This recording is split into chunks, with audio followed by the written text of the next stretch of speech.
Les deux équipes étant à la recherche de leur premier succès dans ce tournoi, cette rencontre, disputée à Rome, est pour beaucoup le match qui décidera de la cuillère de bois. Les Italiens restent sur 6 défaites consécutives à Rome dans le RBS 6 Nations. Aimona, Odiete, Furno et Giraldini sont titularisés aujourd'hui. Tom Visser est préféré à Sean Lemond qui débutera sur le banc.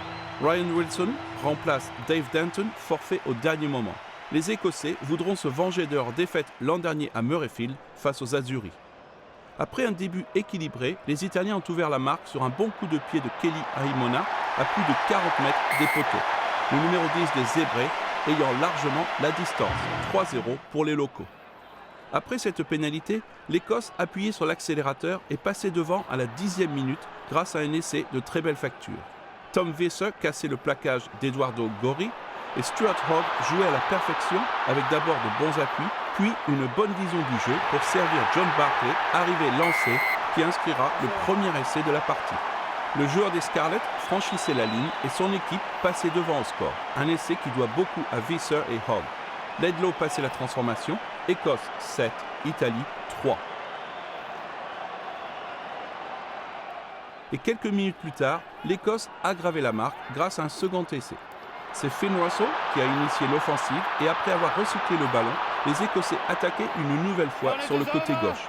Wilson passait à John Hardy qui franchissait la ligne pour le plus grand plaisir des supporters écossais qui avaient effectué le déplacement.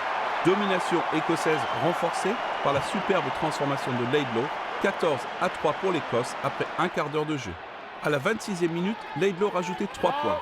Et à 17-3 au tableau d'affichage, il était crucial pour les locaux de marquer les prochains points. Et c'est exactement ce qu'ils allaient faire à l'issue d'un très bon mouvement. L'arrière, David Odiete, trouvait Gonzalo Garcia qui utilisait sa puissance pour avancer. Et Odiete pouvait passer à Leonardo Giraldini qui feintait la passe avant d'aller aplatir en force. L'Italie revenait dans la partie. Belle réalisation du talonneur de Leicester et avec les 2 points de la transformation réussis en coin par Aimona, l'Écosse ne menait plus que par 17-10. Et c'est sur ce score que les deux équipes sont rentrées au vestiaire. Mais à la 46e minute, les Écossais ajoutaient 3 points. Encore une fois, une pénalité de Laidlaw, 20-10.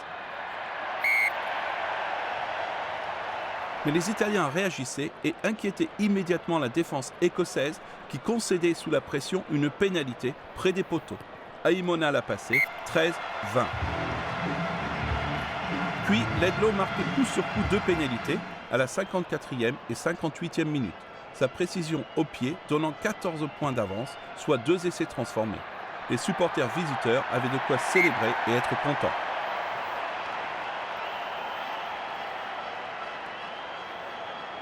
L'Écosse écopait ensuite d'un carton jaune, Finn Russell se rendant coupable d'une faute intentionnelle près de sa ligne dans un rock. Et les Italiens allaient exploiter presque immédiatement cette supériorité numérique.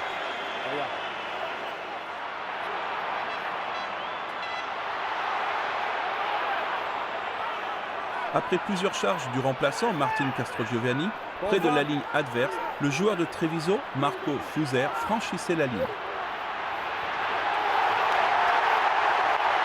L'arbitre faisait appel au TMO pour vérifier si le ballon avait été aplati. Et malgré les efforts de l'Écossais Neil, le numéro 4 italien était récompensé. C'est son premier essai international. Avec la transformation d'Aimona, l'Italie revenait à 6 points, 26-20. Mais Laidlaw continuait sa démonstration au pied, avec à la 65e minute une superbe tentative pour reprendre le large au score, 9 points d'écart. Et malgré le carton jaune infligé à Neil pour un en-avant volontaire, c'est l'Écosse qui aura le dernier mot au tableau d'affichage, grâce à un nouvel essai très bien construit et un superbe offload, cette passe après contact de Stuart Hogg qui envoie l'ailier Tommy Seymour à l'essai. 3e essai de la partie et belle victoire des hommes de Vern Cotter. Passe parfaite de Laidlaw qui fixe la défense. Et le score final était 36-20 pour l'Écosse après la transformation de Laidlaw. Les Écossais ont donc fait le plein de confiance avant d'affronter la France à Édimbourg. Pour les Italiens, qui ne comptent qu'une victoire en 13 matchs des 6 nations, la prochaine rencontre sera un déplacement difficile à Dublin.